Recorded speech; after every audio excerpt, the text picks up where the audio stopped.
నమస్కారం సార్. నమస్తే అండి. సార్ గత 2 రోజుల నుంచి కూడా 'నాని' గారి 'ప్యారడైస్' మూవీ నుంచి రిలీజ్ అయిన 'ఆయా షేర్' సాంగ్ అయితే విపరీతంగా వైరల్ అయిపోవడం, సోషల్ మీడియాని షేక్ చేయడం, యూట్యూబ్‌లో రికార్డ్ స్థాయిలో కూడా వ్యూస్ సంపాదించడం చూస్తూ ఉన్నాం. సో, మొత్తం కూడా ఒక ట్రెండింగ్‌లా మారిపోయింది. ఆ జడలు, ఆ గెటప్ 'నాని' గారిదంతా కూడా. ఈ టైర్ 1 పొజిషన్‌లోకి 'నాని' గారు చేరబోతున్నారు. పాన్ ఇండియన్ స్టార్‌గా ఈ సినిమాతోనే ఎదగబోతున్నారంటూ కూడా ఇప్పుడే కామెంట్స్ వినిపిస్తున్నాయి. మరి ఎలా ఉండబోతుంది 'ప్యారడైస్'? ఆ సాంగ్ ఎలా ఉంది? సో, ఏం చెప్తారు సార్? అంటే ఇదేదో డౌన్ ట్రాడన్ కింది అధో జగత్ సహోదరులు అంటారు. హ్మ్. ఈ అధో జగత్ సహోదరుల కథ ఏదో చెప్పబోతున్నాడు ఆయన డైరెక్టర్ గారు. హ్మ్.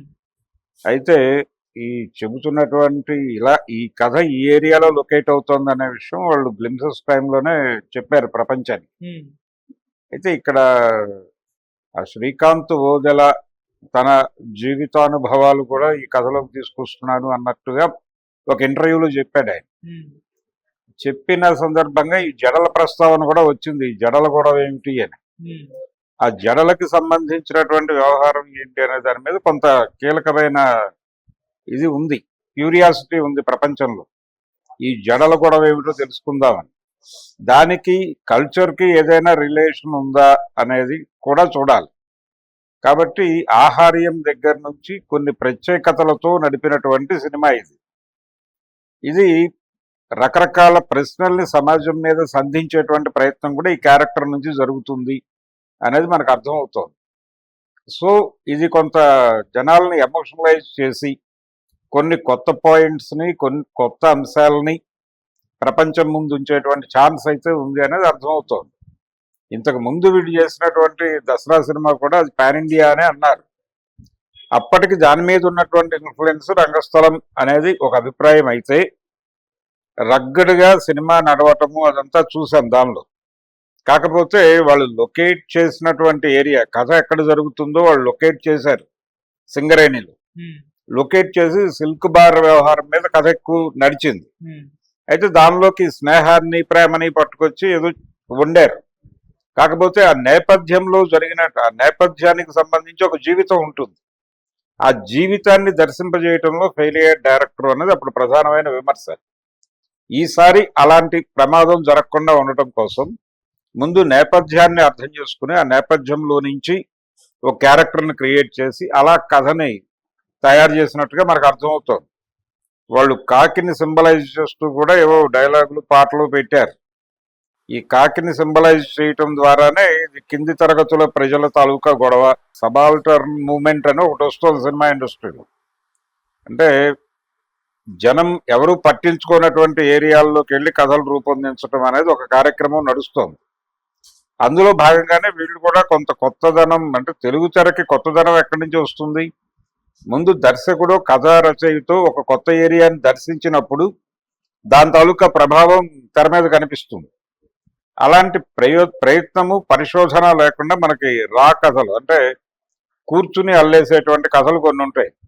హీరో వస్తున్నాడు, హీరోయిన్ నడుస్తూ ఉంటుంది, వెంటబడతాడు, అమ్మాయి అంగీకరిస్తుందా అంగీకరించదా అనేది ఒక మిస్టరీ. ఫైనల్గా అమ్మాయి అంగీకరించదు, లేకపోతే అంగీకరిస్తే ఎందుకు అదొక ట్విస్ట్ పెట్టాలి.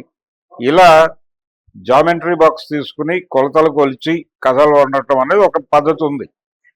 అలాంటి సినిమాలు చూడటానికి జనం సిద్ధంగా లేరు ఇప్పుడు.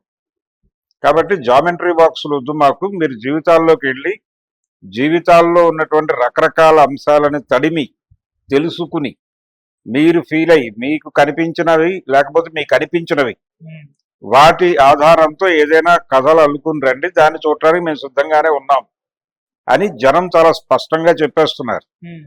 అలాంటి సందర్భంలో శ్రీకాంత్ ఓదెల ముందుకి ఇలాంటి ఒక కార్యక్రమం వచ్చింది. ఆయన తర్వాత సినిమా చిరంజీవితో చేస్తాడు, అదే ఆయన బ్యానర్లో, నాని సొంత బ్యానర్లో అని చెప్తున్నారు. సో ఆ కథ కూడా ఒక జీవిత నేపథ్యంలోనే ఉంటుంది. అంటే నిత్య జీవితంలో ఉండేటువంటి ఘర్షణలు నేపథ్యంలోనే ఆ కథ కూడా తయారు చేయడం ద్వారా ఒక ఆర్గానిక్ ఎమోషన్ పండుతుంది తెర మీద. అలాంటి ఆర్గానిక్ ఎమోషన్ పండినప్పుడే ఆడియన్స్ దాన్ని థ్రిల్ గాను కొత్తగాను ఫీల్ అవుతారు. అందుకని అలాంటి అంశాల మీద పరిశోధన జరుగుతోంది. అందుకని డైరెక్టర్లే కథలు తయారు చేసుకుంటున్నారు. ఇప్పుడు కథలు ఎవరో తయారు చేసి పట్టుకొచ్చి ఆ కథ మీద డెవలప్మెంట్ గురించి ఆలోచించడం డైరెక్టర్ ప్రోగ్రామ్గా ఉండేది ఇదివరకు. ఇప్పుడు అలా లేదు. కాబట్టి అలా డిజైన్ చేసుకున్నటువంటి కథ. నానికి కూడా చాలా కాన్ఫిడెన్స్ ఉంది ఈ సినిమా మీద. మొన్న వచ్చినటువంటి పాట కూడా అది, అందులో వాడిన పదాలు ఇవన్నీ కూడా కాసర్ల శ్యామ్ రాసినట్టున్నాడు. అది అనిరుద్ధ్ అనుకుంటారు మ్యూజిక్ డైరెక్టర్. అవును. అది టోటల్ గా కొత్త ఎమోషన్ లో ఉంది. కొత్త ఎమోషన్ లో ఉండటం మాత్రమే కాకుండా కొత్త పదాలతో నడిచినటువంటి పాట. అంటే కథ నుంచి మనం ఏం చెప్పాలనుకున్నాం సమాజానికి, క్యారెక్టర్ గురించి ఏం చెప్పాలనుకున్నాం అనేది బేరీజ్ వేసుకుని మొహమాటం లేకుండా దాన్ని డిజైన్ చేశారు. అందుకని అది కూడా జనాలు కొత్తగా ఫీల్ అవుతున్నారు. ఇదే ఫీలింగ్ ని సినిమా రిలీజ్ వరకు క్యారీ ఫార్వర్డ్ చేసుకుని థియేటర్ లోకి రప్పిస్తే అక్కడ కొత్త ఫీల్ కలిగిస్తే అది కలెక్షన్స్ లోకి ఎడుతుంది. అంటే ఏ కథ అయినా అది వసూళ్లుగా ఒక నెంబర్ నమోదు చేయటం ద్వారానే అది ఏ మేరకు జనంలోకి వెళ్ళిస్తున్నారు అనేది అర్థం చేసుకుంటాం మనం. ఈ సినిమాని అంటే ఆయన గతంలో దసరా సినిమా కూడా పాన్ ఇండియా మార్కెట్ అనే చెప్పాడు. కానీ ఆ తరహా డిజైనింగ్ జరగల, ప్రాపర్ గా అది హిందీలో కనెక్ట్ కాల. ఇప్పుడు పాన్ ఇండియా సినిమా తీయటం వేరు, అంటే మీరు లోకల్ జీవితాలని గ్లోబల్ లెవెల్లో ఎలా చెప్పగలిగారు అనేది పాన్ ఇండియా ప్రాజెక్ట్. అది చేయటం ఒకే అయితే ఈ కథని ఆ సమాజానికి అర్థం చేయించి ప్రిపేర్ చేయటం అనేది కూడా అవసరం. సినిమాకి అదే మూలం. ఏ సినిమా అయినా ఏ సమాజంలోనైనా ఏ ఏరియా జనాలకైనా కనెక్ట్ కావాలంటే ముందు ఆ కథని మీరు ఎలా కనెక్ట్ చేస్తున్నారు అనేది కీలకం. అలా కనెక్ట్ చేసేస్తే తప్ప సినిమాలు ఆడవు. ఆ కనెక్ట్ చేయటం అనే దాని మీద ఎక్కువ శ్రద్ధ పెడితే ఈ సినిమా పాన్ ఇండియాకి వెళ్ళే ఛాన్స్ ఉంది. మరి అలా కనెక్ట్ చేయకుండా లూజ్ గా వదిలేస్తే దెబ్బతింటుంది దసరా లాగా. అందుకని సౌత్ ఇండియా లాంగ్వేజెస్ లో మాత్రమే కాకుండా ఇప్పుడు అది పాన్ ఇండియా సినిమా అంటే అలాగే పంజాబీ లాంటి లోకల్ లాంగ్వేజెస్ లో కూడా వెళ్ళొచ్చు, అలాగే ఒడియాలోకి వెళ్ళొచ్చు, ఇవన్నీ ఉంటాయి. అంటే ఏదో హిందీ బెల్ట్ అనే పేరుతో ఒక హిందీ వర్షన్ తీసేసి వదిలేస్తే కుదరదు. అన్ని ప్రాంతీయ భాషల్లోకి సినిమాని పంపు చేసేస్తే, ఇప్పుడు ఆయన ఎలాగూ రాజమౌళి 160 భాషలు అంటున్నాడు. అలా కేవలం భారతదేశంలో ఉన్నటువంటి మనకు ఉన్నటువంటి 24-25 భాషల్లోనూ మాక్సిమం సినిమా చూసే కల్చర్ ఉన్నటువంటి భాషల్లోకి సినిమాని మూవ్ చేయగలిగితే కొంత ఆ ఏరియాలో ఎక్కడ కనెక్ట్ అయినా కానీ డబ్బులు వస్తాయి. దాంతో ప్రెజెన్స్ అక్రాస్ ది నేషన్ అనేటువంటి మాటకి ఒక అర్థం చేకూరుతుంది. అలాంటి కార్యక్రమం అంటే ఆ ప్రమోషన్ మీద ఎక్కువ శ్రద్ధ పెట్టాలి, కథలు అక్కడ అర్థం చేయించాలి. అలా అర్థం చేయించకపోవడం వల్లనే సైరా సినిమా దెబ్బతింది. ఈ ఉయ్యాలవాడ ఎవరు అనేది ప్రపంచానికి చెప్పాలి కదా ముందు. మీరు ఆ ఏరియా ప్రజలకు చెప్పి వాళ్ళలో ఆ ఎమోషన్ రైజ్ చేసి వాళ్ళకి ఆ క్యారెక్టర్ ని కనెక్ట్ చేసి ఉంటే ఆ సినిమా ఆడేది ఉయ్యాలవాడ నరసింహారెడ్డి. అలా కాకుండా మీరు సినిమాని మేము రిలీజ్ చేస్తే జనాలు థియేటర్కి రావాలి అంటే వచ్చే పరిస్థితుల్లో జనం లేరు. సో ఆ రియాలిటీని అర్థం చేసుకుని ప్రమోషన్ మీద ఎక్కువ శ్రద్ధ పెట్టాలి. సినిమా తీయటము వేరు, సినిమాని అద్భుతంగా తీయటం వేరు, దాన్ని అద్భుతంగా మార్కెట్ చేయటం కూడా కీలకమే. ఆ మార్కెటింగ్ ప్రాపర్ గా చేసుకుంటే ఈ సినిమాకి కూడా ఆయన అనుకున్నట్టు బిగ్ రెవెన్యూ వస్తుంది. హిట్ 3 అనేది కొంచెం నిరుత్సాహపరిచింది నానిని, అలాగే ఆయన అభిమానుల్ని కూడా కొంత ఇబ్బంది పెట్టింది. కానీ ఈ సినిమా అలా కాదు అని చెప్తున్నారు. అలా కాదు అన్నప్పుడు మీకు కాన్ఫిడెన్స్ ఉంటే ఇతర లాంగ్వేజెస్ లోకి ఇమ్మీడియట్ గా కార్యక్రమాలు మొదలుపెట్టి పుష్ చేయాలి. చేస్తే నెమ్మదిగా జనాల కనెక్టివిటీ వస్తుంది. కనెక్టివిటీ వచ్చిన తర్వాత అది కలెక్షన్స్ రూపంలో రిఫ్లెక్ట్ అవుతుంది. అది జరగాల్సి ఉంది. టైం ఉంది కాబట్టి, అలాగే ఆగస్టులో అంటున్నారు కదా సినిమా. సో ఈ గ్యాప్ ఉంది, మీరు పబ్లిసిటీ మొదలు పెట్టినట్టుగానే భావించాలి.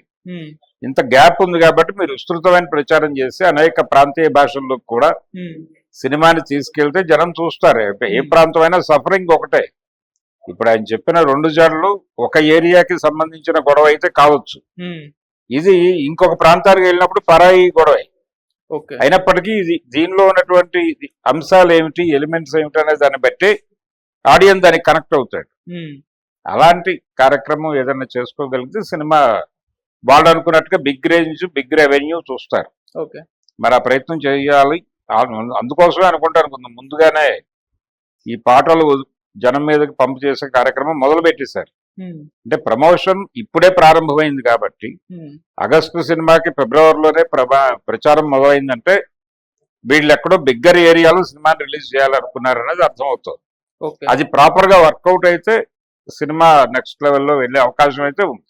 సార్ నాని గారి గురించే మీరు సరిపోదా శనివారం రివ్యూ టైంలో స్టార్ నటుడా నటస్తారుడా అని చెప్పేసి స్టేట్మెంట్ అంటే ఇంకా గందరగోళమే అని చెప్పేస్తాను అన్నారు. సో ఇప్పుడు ఈ సినిమా తర్వాత ఏమన్నా క్లారిటీ వచ్చే అవకాశం ఉందా సార్? అంటే తను ఎక్కడ తన ఇమేజ్ ఉంది, నాని న్యాచురల్ స్టార్ అంటున్నారు. అవును. ఈ న్యాచురల్ స్టార్ ఆ ఇమేజ్ ని సస్టైన్ చేసుకోవటం అనేది కష్టం. అంటే జనం సరదాగా ఉన్నాడు, బాయ్ నెక్స్ట్ డోర్ లాగా కొన్ని క్యారెక్టర్లు చేశాడు అతను. అవును. కానీ అక్కడ నుంచి మ్యాన్లీ హీరోగా మారాడు. ఆ మారే ప్రయత్నంలో కొన్ని విజయాలు వచ్చినాయి, కొన్ని అపజయాలు వచ్చినాయి.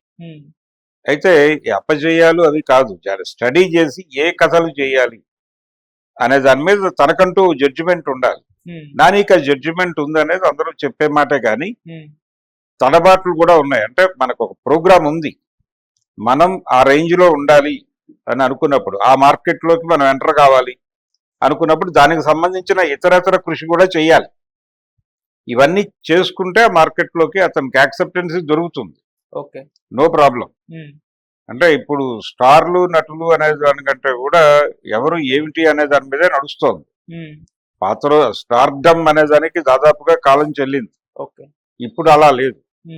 దాదాపు చిరంజీవి, వెంకటేష్, నాగార్జున ఈ జనరేషన్ వరకే స్టార్డమ్ సీరియస్ గా ఉంది. కొద్దో గొప్ప నెక్స్ట్ జనరేషన్ లో అల్లు అర్జున్, ఎన్టీఆర్, ఈ బ్యాచ్, నాగ చైతన్య కొంతవరకు, ఇలా ఆ ఫ్యాన్ బేస్ మీద ఉన్నటువంటి హీరోలు కొద్దిమంది ఉన్నారు. కానీ జనాలు ఫ్యాన్ బేస్ ఉన్నటువంటి సినిమాలను మాత్రమే ఆదరించట్లేదు. సినిమాలో కంటెంట్ ఉంటే అసలు వాళ్ళు ఎవరు అనేది కూడా పట్టించుకోకుండా చూసేస్తున్నారు. సో ఈ మారిన పరిస్థితుల్లో స్టార్డమ్ పరిస్థితి ఏంటి అనేది ఇంకో గొడవ.